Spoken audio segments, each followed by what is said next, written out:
इस नए वीडियो में हम लोग एक अगला प्रश्न देखेंगे।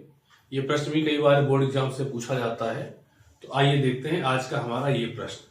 तो ये प्रश्न क्या कह रहा है कि समान धारिता के 4 संधारित्र समांतर क्रम में जुड़े हैं। 1.5 वोल्ट की बैटरी से इन्हें आवेशित किया जाता है।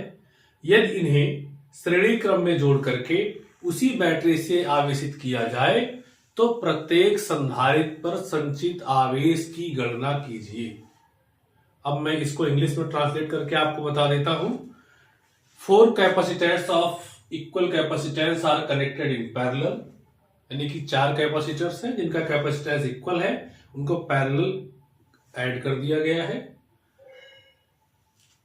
After that they are connected to 1.5 volt battery and the stored charge on each capacitor is 1.5 microcoulomb.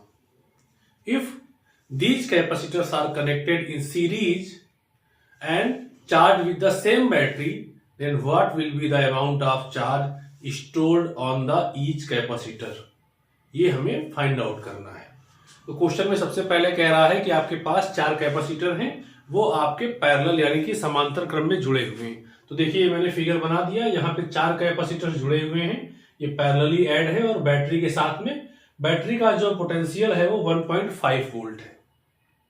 और क्वेश्चन में हमें गिवन है कि Q की वैल्यू जो है वो 1.5 माइक्रोकूलाम है। अगर इस माइक्रोकूलाम को हम कूलाम में कन्वर्ट करते हैं तो इंटू 10⁻⁻6 कर देना है, जिससे ये माइक्रोकूलाम हमारा कूलाम में कन्वर्ट हो जाएगा।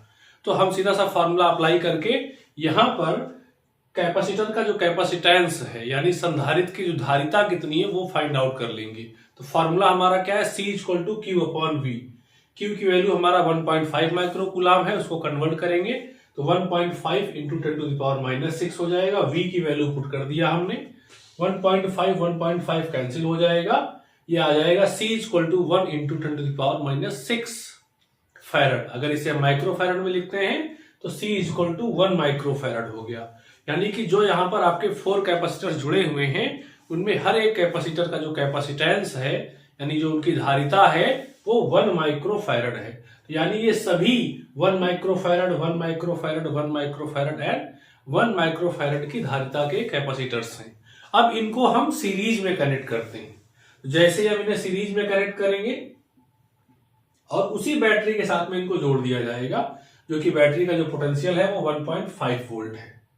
तो अब यहां से हम इसको आगे सॉल्व करेंगे। सबसे पहले हम इन चारों कैपेसिटर्स को ऐड करने के बाद जो उनका इक्विवेलेंट रेजिस्टेंस होगा, यानी कि वो कैपेसिटेंस जो इन चारों को हटाने पर अगर एक कैपेसिटर को जोड़ दिया जाए तो जो इक्विवेलेंट कैपेसिटेंस होगा, जिसको हम हिंदी में तुल्य धारिता कहते हैं, तो उसके लिए श्रेणी क्रम में यानी सीरीज का फॉर्मूला है 1/C equivalent = 1/C1 + 1/C2 + 1/C3 and 1/C4।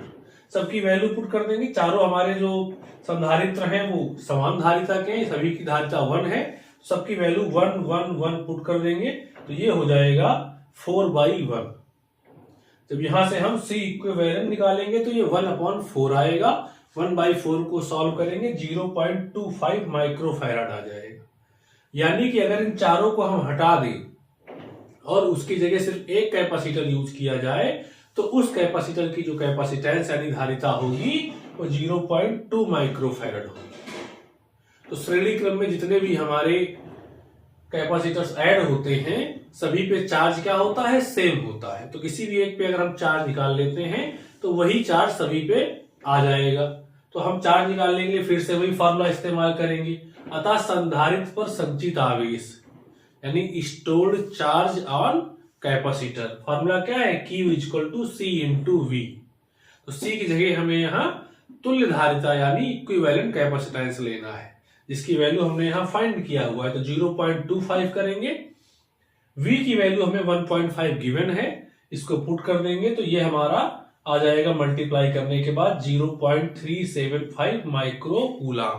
यानी कि एक संधारित्र के ऊपर जो आवेश इकट्ठा होगा वो 0.375 माइक्रोकूलाम होगा।